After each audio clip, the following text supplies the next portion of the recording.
जुलाई मासेर 31 तारीख सरकार इसको रद्द कर दिया। आगामी जुलाई मासेर 4 तारीख त्रिपुरा अनियमित कर्मचारी मंचের পক্ষ থেকে অনেক অনেক শুভেচ্ছা এবং ডিস্ট্রিক্ট এন্ড সাউথ ডিস্ট্রিক্টের আমাদের त्रिपुरा अनियमित कर्मचारी मंचের পক্ষ থেকে এসেছি।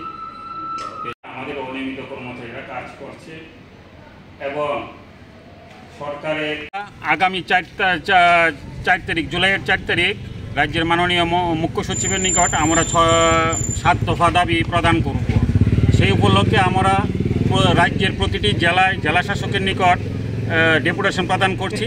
আজকে পশ্চিম ত্রিপুরা জেলার জেলা শাসকের নিকট আমরা দাবি সনদ প্রদান করব। আমাদের যে দাবিগুলি আছে, আমাদের দাবিগুলির মধ্যে প্রথম দাবি হলো রাজ্যের সমস্ত অনিয়মিত কর্মচারীদের নিয়মিতকরণ করতে হবে, নিয়মিতকরণ সাপেক্ষে সমকাজে সমবেতন প্রদান করতে হবে।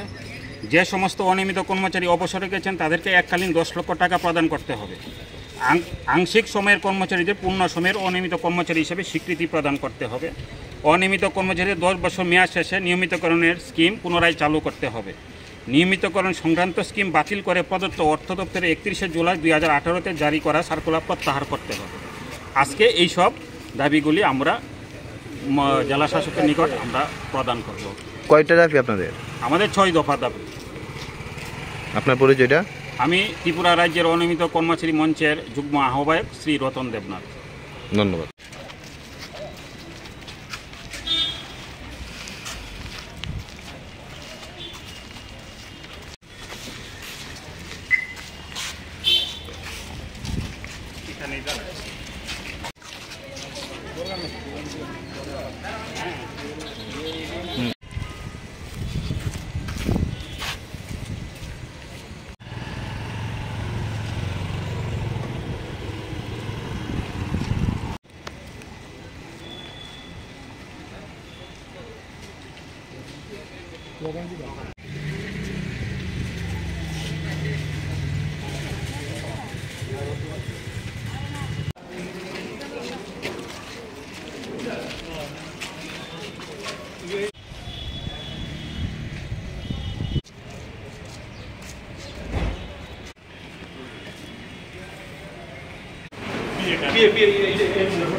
जुलाई मासेर 31 तारीख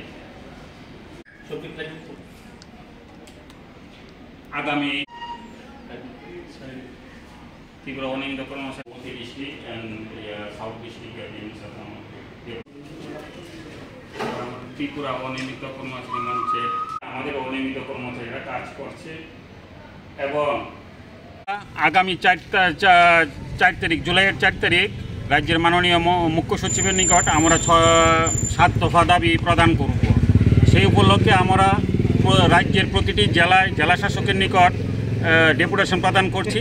আজকে পশ্চিম ত্রিপুরা জেলার জেলা শাসকের নিকট আমরা দাবি সনদ প্রদান করব। আমাদের যে দাবিগুলি আছে, আমাদের দাবিগুলির মধ্যে প্রথম দাবি হলো রাজ্যের সমস্ত অনিয়মিত কর্মচারীদের নিয়মিতকরণ করতে হবে, নিয়মিতকরণ সাপেক্ষে সমকাজে সমবেতন প্রদান করতে হবে। যে সমস্ত অনিয়মিত কর্মচারী অবসরে গেছেন তাদেরকে এককালীন 10 লক্ষ টাকা প্রদান করতে হবে। আংশিক সময়ের কর্মচারীদের পূর্ণ সময়ের অনিয়মিত কর্মচারী হিসেবে স্বীকৃতি প্রদান করতে হবে। অনিয়মিত কর্মচারীদের 10 বছর মেয়াদ শেষে নিয়মিতকরণের স্কিম পুনরায় চালু করতে হবে। নিয়মিতকরণ সংক্রান্ত স্কিম বাতিল করে প্রদত্ত অর্থ দপ্তরের 31শে জুলাই 2018-তে জারি করা সার্কুলার প্রত্যাহার করতে হবে।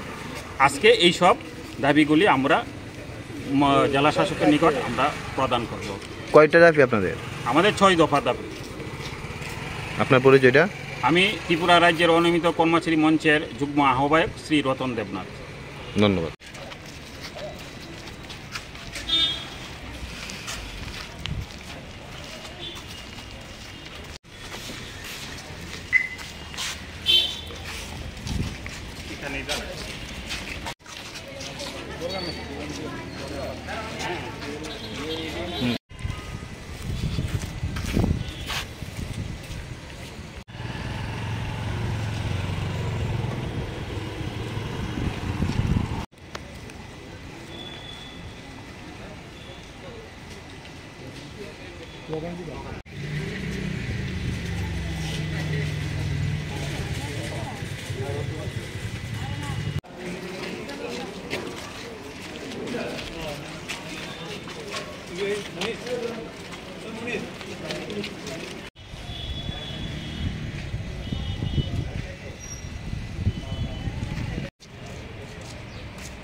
जुलाई मासेर 31 तारीख सरकार इसको रद्द कर दिया।